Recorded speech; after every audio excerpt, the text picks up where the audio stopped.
Buenos días, estudiantes de sexto año de educación básica. Hoy, viernes 22 de enero del 2021, vamos a dar inicio a nuestro segundo repaso de la asignatura Ciencias Sociales, correspondiente al segundo trimestre de la segunda etapa, indicándoles, estudiantes, que vamos a repasar la semana número 10 con el tema Sistema Mundial de Mercado y Predominio de la Burguesía Comercial y Bancaria. Y la semana número 11 con el tema Esfuerzos intelectuales para entender el país y su identidad a finales del siglo XIX. Empecemos con la semana número 10. ¿Cuáles son los subtemas a tratar? Vinculación al sistema mundial de mercado, producción del cacao, comercialización, burguesía comercial y bancaria.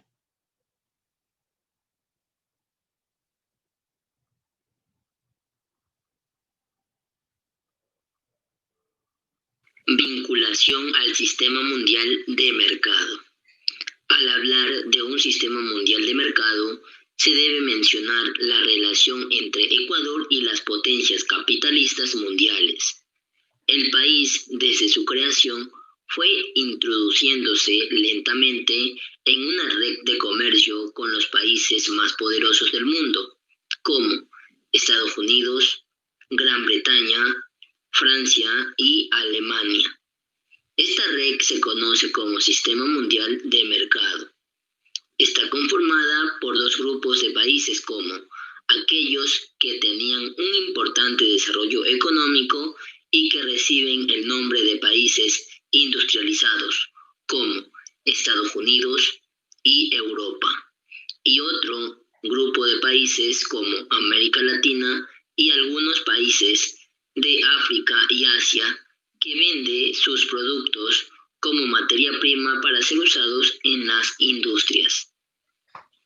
¿Qué significa materia prima? Elementos que se extraen de la naturaleza para ser transformados en una fábrica. Bien, esta red comercial también fue posible gracias a la apertura del Canal de Panamá en Centroamérica, que facilitaba el transporte marítimo de mercancías desde Latinoamérica hacia Europa y viceversa.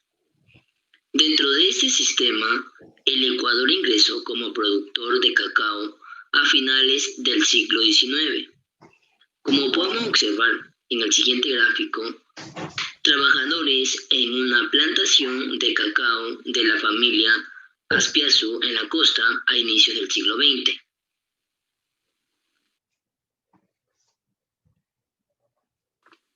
Producción del cacao.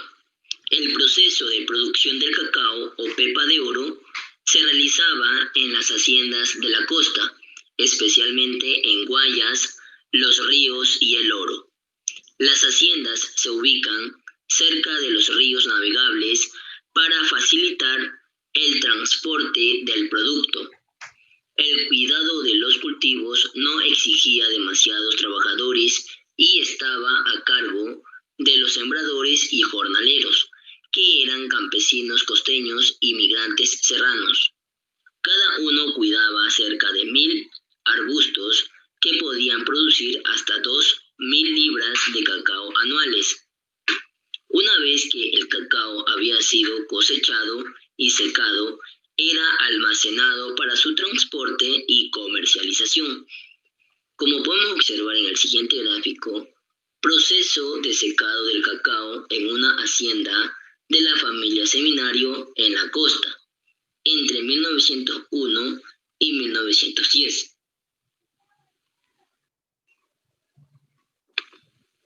Comercialización. El cacao era transportado desde las haciendas a las casas comerciales, que se encontraban en los muelles del río Guayas para regular la producción y exportación del cacao hacia Europa. Además de las casas comerciales, también se crearon en Guayaquil bancos comerciales y agrícolas. Este fue el caso del Banco comercial y agrícola en el año 1894. Cabe señalar que en los bancos se producía la moneda local, que era el peso ecuatoriano, y luego pasó a ser denominada sucre en 1884. Desde la época del garcianismo, los bancos prestaban dineros al Estado para obras y sustentos de la administración pública. Particularmente en la época del auge cacotero, el endeudamiento del Estado comenzó a crecer considerablemente. A finales del siglo XIX, la pepa de oro ocupaba 3/4 del total de las exportaciones del país. Esto se refleja en el intenso movimiento comercial del puerto de Guayaquil. En 1870 había 149 navios marítimos y llegaron a cerca de 400 a inicios del siglo XX. Al puerto también llegaban los productos importados. Desde 1889, el promedio de las importaciones era de 10 millones de sucres anuales, pero con el pasar del tiempo, estos fueron aumentando.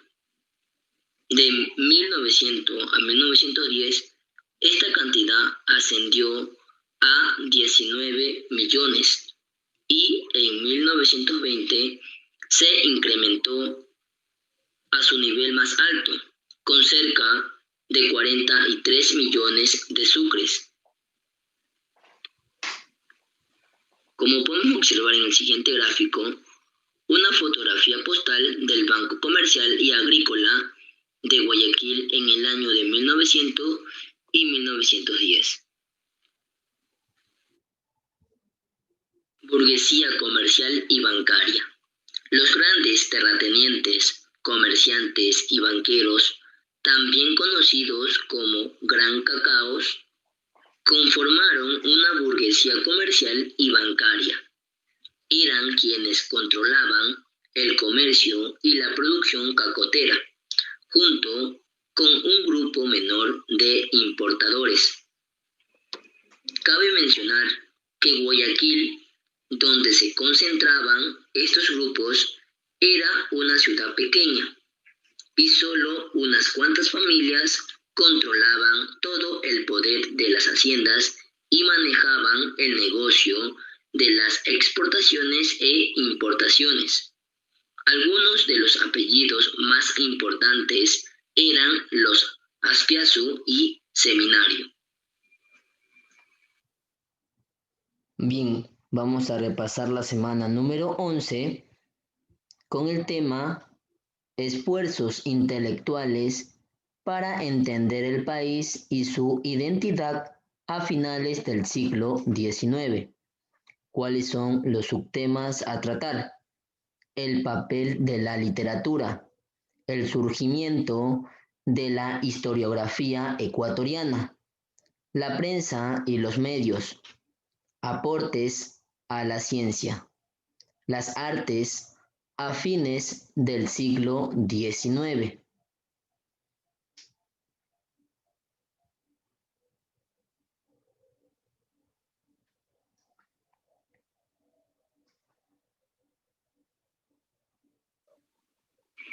El papel de la literatura. La idea de nación trajo la necesidad de pensar la sociedad a partir de modelos como patria, orden y progreso. En su desarrollo fue importante el papel de la literatura, como noticias, comunicaciones, libros, revistas, que permitía difundir las ideas sobre la vida social. Entre los personajes que se sirvieron de estos medios para expresar sus ideas estuvo el ilustrado Juan León Mera, que nació en Ambato en el año de 1832 y falleció en el año de 1894. Fue novelista y escritor de ideología conservadora, autor del Himno Nacional del Ecuador, de la famosa novela Cumandá y de la historia crítica de la literatura ecuatoriana. Y Juan Montalvo, que nació en Ambato en el año de 1832 y falleció en el año de 1889, fue novelista y ensayista ecuatoriano, perteneciente al Partido Liberal y al Romanticismo. Montalvo fue activo opositor del gobierno de García Moreno. Como podemos apreciar en el siguiente gráfico, Juan León Mera Martínez fue un político e intelectual ecuatoriano que formó parte del Partido Conservador.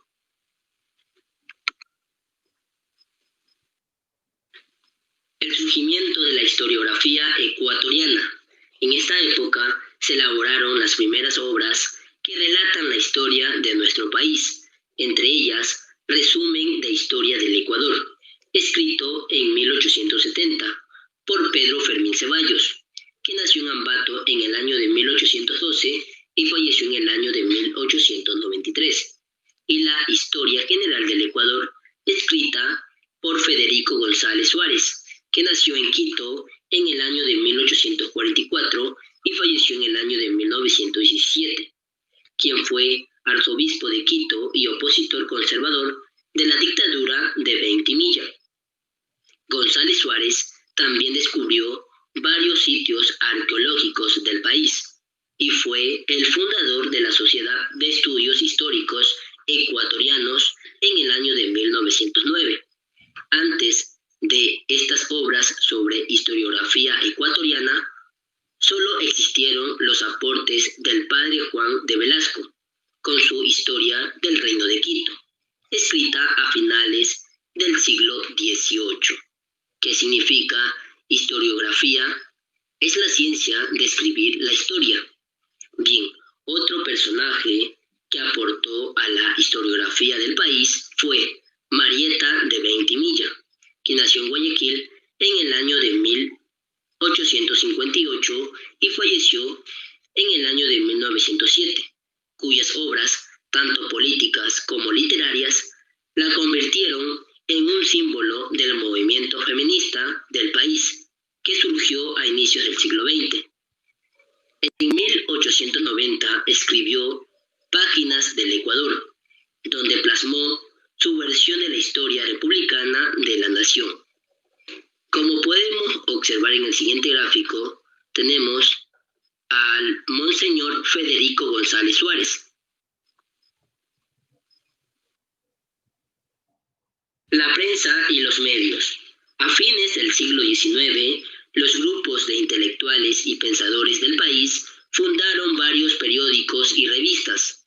Estos medios de comunicación se convirtieron en importantes espacios de discusión y opinión pública sobre los sucesos políticos del país, y difundieron además las obras y actividades culturales. Las tendencias políticas que dirigían estas publicaciones provenían de católicos, conservadores, liberales, progresistas, etc.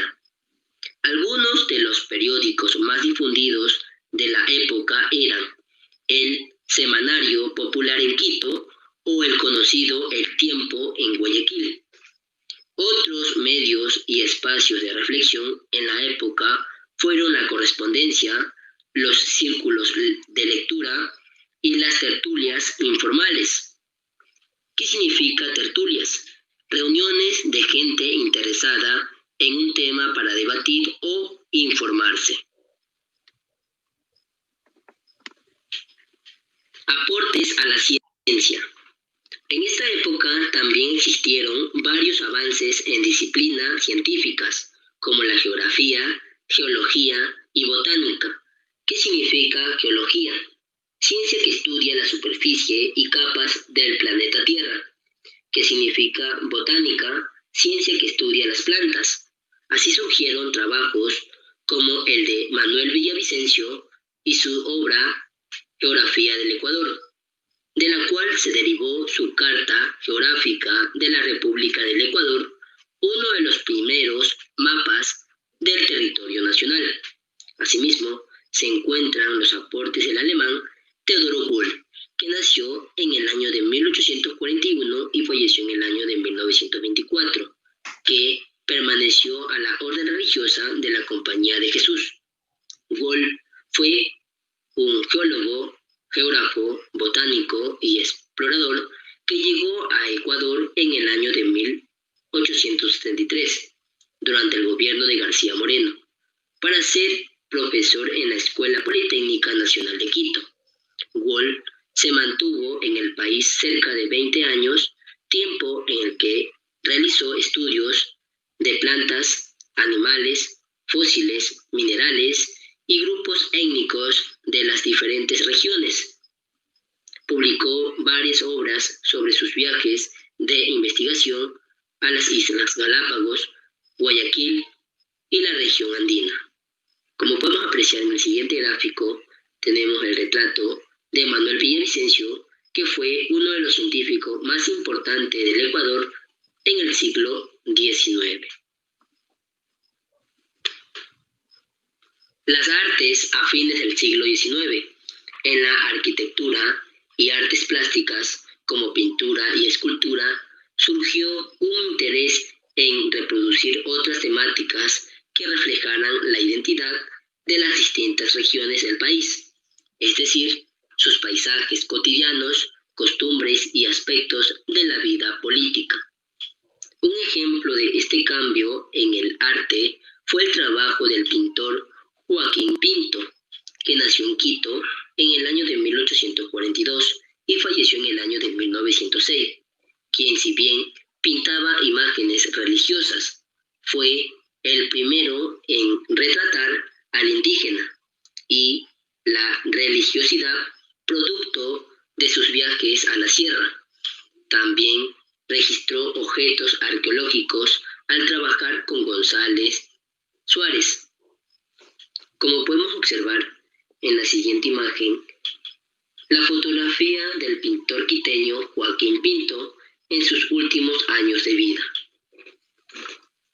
Bien, en este momento les voy a proyectar las dos actividades correspondientes de cada semana. Estudiantes, prestar mucha atención, por favor.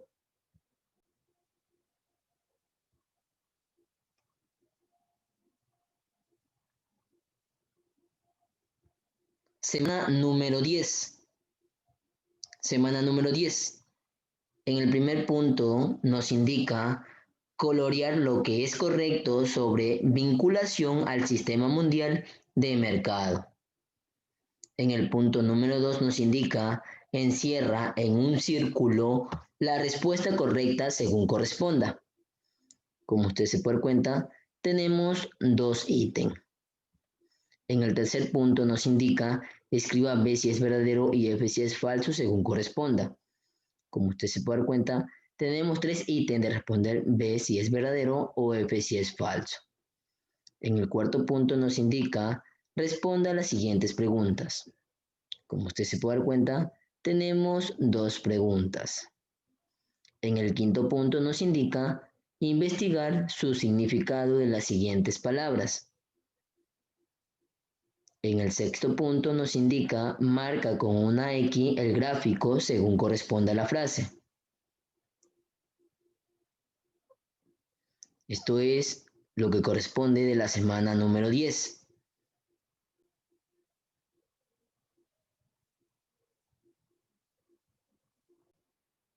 Semana número 11, actividad en la sesión virtual.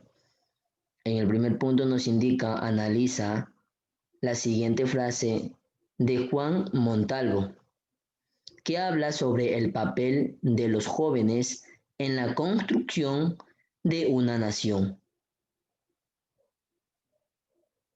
¿Estás de acuerdo? Argumenta tu respuesta. En el punto número 2 nos indica encierra en un círculo la respuesta correcta según corresponda. Como usted se puede dar cuenta, tenemos 5 ítems de la pregunta número 2. En la pregunta número 3 nos indica responde a las siguientes preguntas. Como usted puede apreciar, tenemos 3 preguntas. En el cuarto punto nos indica buscar su significado de las siguientes palabras. Y en el quinto punto nos indica buscar en internet el mapa de Manuel Villavicencio, elaborado en el siglo XIX. Luego, compárenlo con el mapa del Ecuador actual. Escriba algunas diferencias entre ambos mapas. Esto es lo que corresponde de la semana número 11. Bien, ya les proyecté las actividades de la semana 10 y semana 11, ¿verdad? ¿Cuál es la tarea de ustedes, estudiantes? Visualizar este mismo video y verificar si las respuestas de las preguntas de cada actividad están bien. Les recuerdo que sus actividades tienen que estar bien, ya que de las actividades voy a sacar las preguntas para tomarles en la finalización de la etapa número 2 correspondiente al segundo quimestre. Les deseo suerte en su final de proceso. Muchas gracias por su tiempo prestado, estudiantes.